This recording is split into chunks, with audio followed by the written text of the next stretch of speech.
Maayong adlaw. Kumusta man ka?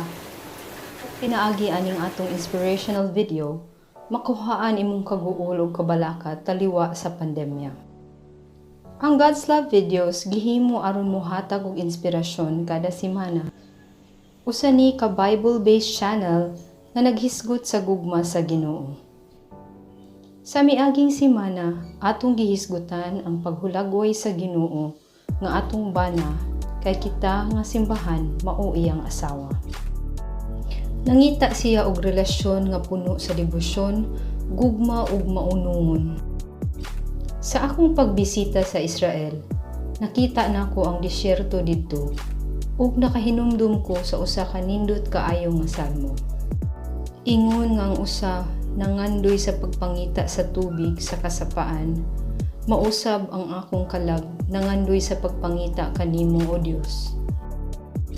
Gihulagway sa nagsuwat, mausa siya ka deer o usa nga giuhaw ug naghangos pag-inom sa tubig. Ingon ani pud ang gipangita nga paghandom nato sa Ginoo. Murag usa nga giuhaw nga mananap. Pero lisod ni buhaton karon tungod sa daghan kaayo nga kabalaka sa kalibutan. Sama sa atong pagkaon sa adlaw-adlaw, trabaho, pamilya ug labi na karon nga dunay pandemya ang atong panglawas.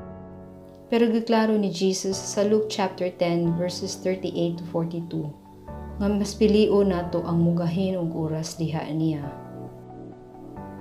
Sa dihang nagreklamo si Martha nga wa nitabang iyang igsuon nga si Mary samtang busy siya sa pag-andam og pagkaon para ni Jesus ug sa iyang mga kauban. Si Jesus motubag kaniya, Martha, Martha, nalibog ug nagkapuliki ka sa daghang mga butang. Pero usa ra gyud ka butang ang kinahanglanon ug hingpilian ni Maria ang maayong bahin nga dili makuha gikan kaniya. Kay wa man si Jesus karon, gibilan ta niya sa iyang pulong ang Bible aron pwede ta makikauban niya. Sa Psalm 119 verse 105, ang imong pulong maoy lamparahan sa akong mga tiil ug kahayag sa akong agianan. Ang nakanindot sa salmo kay duha ang gamit sa pulong sa Ginoo. Ang muhatag og kahayag sa kada usa nato ug muhatag og kaayag sa atong agianan aron di ta masaag.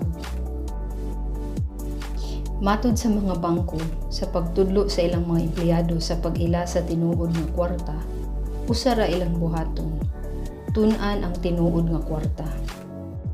Sa maong paagi, di na sila sayon ilaron sa manghatag nila og peke, kay kaila na sila sa tinuod nga kwarta. Sama ni sa tinuod nga Kristiyano nga nagbasa o nagtuon sa Biblia.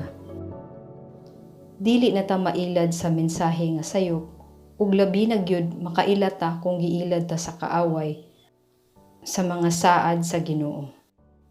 Sa Matthew 4:4 mabasa nato, nahisulat nga ang tao dili mabuhi sa tinapay lamang kundi sa matag pulong nga magaguwa sa baba sa Dios. Ang pulong sa Ginoo atong angay kaunon para sa atong kalag. Kay dili igo nga magsaligta sa pan o sa pagkaon lang para sa atong lawas. Mao nga naguul ko maghuna-huna nga dunay naghimo og videos nga gigamit ang pulong sa Ginoo sa meditation o pagpakatug.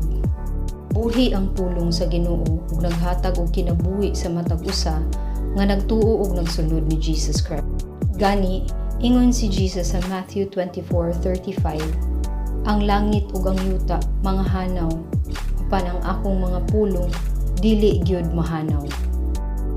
Naghatag ni og kinabuhi hangtod sa kahangturan, kay ang pulong sa Ginoo simbolo ni Jesus nga mao ang manluluwas nga naghatag nato og kinabuhing dayon.